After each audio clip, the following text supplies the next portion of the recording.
मित्रांनो, आजच्या व्हिडिओमध्ये आपण सल्या म्हणजेच अरबाज शेख ज्यांनी सैराट चित्रपटामधील आपल्या विशेष भूमिकेमुळे सर्वांचं लक्ष वेधून घेतलं त्याच्याबद्दल माहिती घेणार आहोत। सध्या त्याची एक सोशल मीडियावर टाकलेली पोस्ट महाराष्ट्रभर चर्चेचा विषय ठरली। त्यानंतर बऱ्याच लोकांना त्याच्या जीवनाबद्दल माहिती घेण्याची उत्सुकता लागली। त्यामुळे आजचा व्हिडिओ अशा सर्वांसाठी आहे, त्यामुळे व्हिडिओ शेवटपर्यंत पहा। सैराट चित्रपटात सल्याची भूमिका साकारणारा अभिनेता अरबाज शेख याचा प्रवास हा थक्क करणारा आहे। नागराज मंजुळेच्या चित्रपटात नाचणाऱ्या या मुलाने गावाकडच्या संघर्षातून बाहेर पडत रुपेरी पडद्यावर आपली स्वतःची वेगळी अशी ओळख निर्माण केलेली आहे। आज आपण त्याच्या बालपणापासून ते आजपर्यंतच्या प्रवासाची संपूर्ण माहिती घेणार आहोत। अरबाज शेख याचं बालपण आणि सुरुवातीचा काळ पाहिला तर त्याचा जन्म 29 मार्च 1995 रोजी झाला। ते महाराष्ट्रातील नांदेड जवळील एका छोट्या गावातले रहिवासी आहेत। त्यांचे सुरुवातीचे आयुष्य अतिशय सामान्य होते। गावात असताना दिग्दर्शक नागराज मंजुळे यांच्या चित्रपटांच्या मिरवणुकांमध्ये अरबाज नाचायचे काम करत होते। त्यांना चित्रपटात काम करण्याची देखील खूप आवड होती।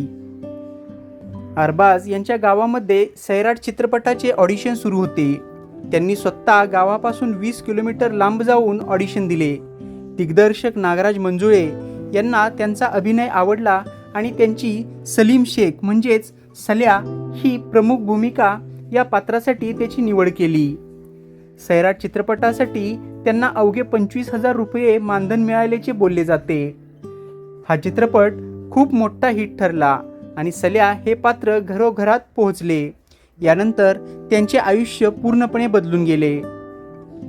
सैराटसारख्या 100 कोटी कमावणाऱ्या पहिल्या मराठी चित्रपटाचा भाग असून देखील अरबाज यांना लगेच काम मिळाले नाही। सैराट नंतर त्यांनी सलग 3 वर्षे कोणतेही काम केले नाही। त्यानंतर त्यांनी स्वतःला सावरत पुन्हा कामाला सुरुवात केली। सल्याच्या भूमिकेनंतर अरबाज यांनी मागे वळून पाहिले नाही। त्यांनी अनेक उत्तम मराठी आणि हिंदी चित्रपटांमध्ये काम केले। झुंड हिंदी चित्रपटामध्ये अमिताभ बच्चन यांच्यासोबत राजूची भूमिका ही अत्यंत महत्त्वपूर्ण भूमिका त्यांनी साकारली। त्यानंतर इतर चित्रपट पाहायला गेलं तर घर, बंदूक, बिर्याणी, मुसंडी, मटका किंग आणि बस्ता यासारख्या अनेक मूव्हीमध्ये त्याने काम केलेलं आहे। याशिवाय त्याने स्वतःचे बेक बडीज नावाचे कॅफे देखील सुरू केले आहे, जे पुण्यामध्ये आहे। अरबाज यांनी त्याची बालपणीची मैत्रीण सिमरन हिच्यासोबत लग्न केले आहे। त्यांचे प्रेम 4 ते 5 वर्षे होते। घरच्यांच्या सुरुवातीच्या विरोधामुळे त्यांनी 3 वर्षांपासून सिमरनसोबत अत्यंत गुपचूप पद्धतीनं कोर्ट मॅरेज केले होते।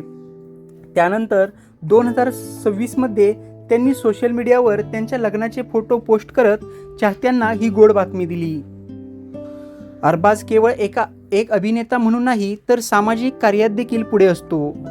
पण अलीकडेच त्याच्या आयुष्यात खूप मोठं संकट आलं आहे। त्याच्या वडिलांना ब्रेन हॅमरेज म्हणजेच मेंदूमध्ये काहीतरी प्रॉब्लेम झाल्यामुळे त्यांना रुग्णालयात दाखल करावे लागले। अरबाज यांनी उपचारांच्या खर्चासाठी आणि खाजगी रुग्णालयांच्या मनमानीविरुद्ध सोशल मीडियावर एक भावूक व्हिडिओ शेअर करत मदतीचे आवाहन केले, ज्याने सर्वांचेच डोळे पाणावले। हा प्रवास एका सामान्य मुलाचा सुपरस्टार बनण्याचा आणि संकटांवर मात करण्याचा आहे। तुम्हाला ही माहिती कशी वाटली हे कमेंट बॉक्समध्ये लिहा। सोबतच तुम्हाला सल्या कसा वाटतो हे देखील लिहा। अशाच इंटरेस्टिंग व्हिडिओसाठी चॅनलला सबस्क्राईब करायचं बिलकुल विसरू नका। लवकरच भेटू पुन्हा एकदा अशाच इन्फॉर्मेटिव्ह आणि इंटरेस्टिंग व्हिडिओसोबत। तोपर्यंत स्वतःची काळजी घ्या। जय हिंद, जय महाराष्ट्र, जय जिजाऊ, जय शिवराय।